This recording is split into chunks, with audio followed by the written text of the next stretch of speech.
So what do we learn this week about blue-green ramp in Standard? And oh man, this deck was insane. So of course, we cruised our way to a 5-0 finish. We played against primarily aggro and mid-range type decks. We didn't run into hardcore control, and this deck just seems insanely well positioned against aggro. The ability to fog and shuffle our fogs back in, gain a ton of life with Nissa's Renewal.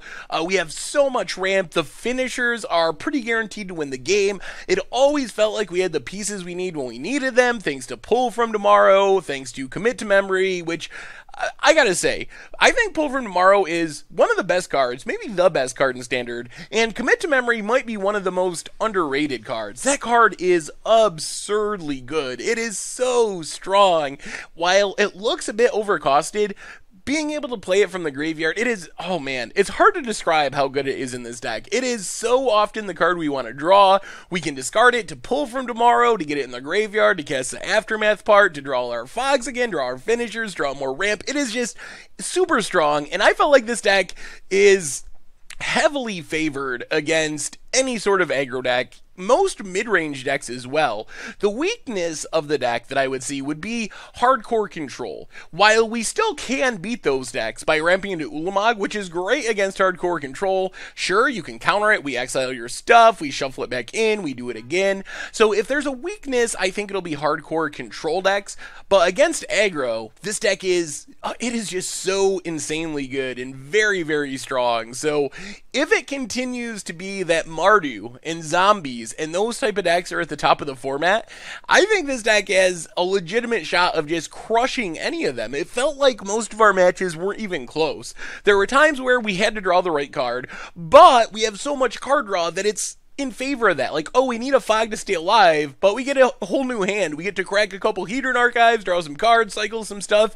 So the odds of finding what we need when we need it are just so high, and I'm curious to see how it does against control. It feels like in the sideboard we have good pieces against control, with the ability to bring in Kefnets, bring in Sphinx of the Final Word, bring in some negates, bring in some tireless trackers. Is that enough? I don't know. So that's where I'm a little hesitant, but if the metagame continues to be fairly aggro focused, mid-range focused, creature focused, this deck feels like it has a pretty legitimate shot to be a tier type deck, and this is a week 1 build, so there's room for improvement. I am very happy with Walking Ballista. I almost wish that there was a way we could get it in the main deck. I feel like that could be an actual thing. Walking Ballista is so good in this deck, and in an aggro focused metagame, it kills so many things. It's just a very strong card. So of course, we got to wait and see what the Pro Tour holds. What does the format look like post Pro Tour Amonkhet? That's the big question.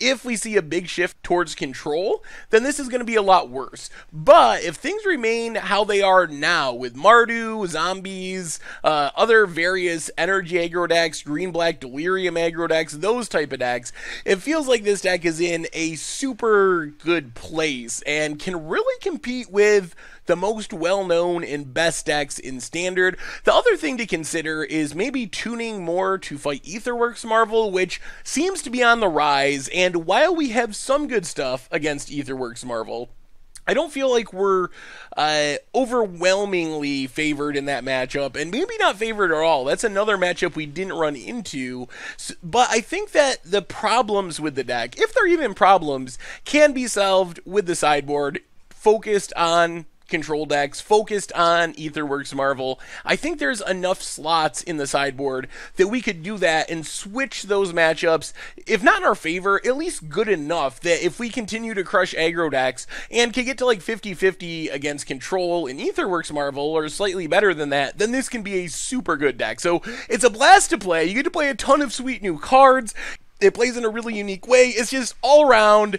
I'm so happy we decided to play this deck. I had such a blast with it. Highly recommended. So if you're looking for something that's pretty cheap, as you can see up there, $134 in paper, 115 ticks online. That's just slightly above our budget deck range. So if you're looking for something that's almost budget and really fun and unique and powerful to take to game day or something like that, keep this in mind, because I think this could be really sweet depending on how the Pro Tour metagame shakes out. So anyway, that's been our Much Abrew About Nothing for this week. Thank you very much for watching. I hope you enjoyed the video, and I will talk to you soon. Thanks for watching the video. If you enjoyed it, help us out by clicking that like button down below. And to keep up on all the latest and greatest, click that subscribe button. And don't forget to hit that bell icon to get alerts whenever we have new videos. And if you want to, check out some of our other sweet videos here and here.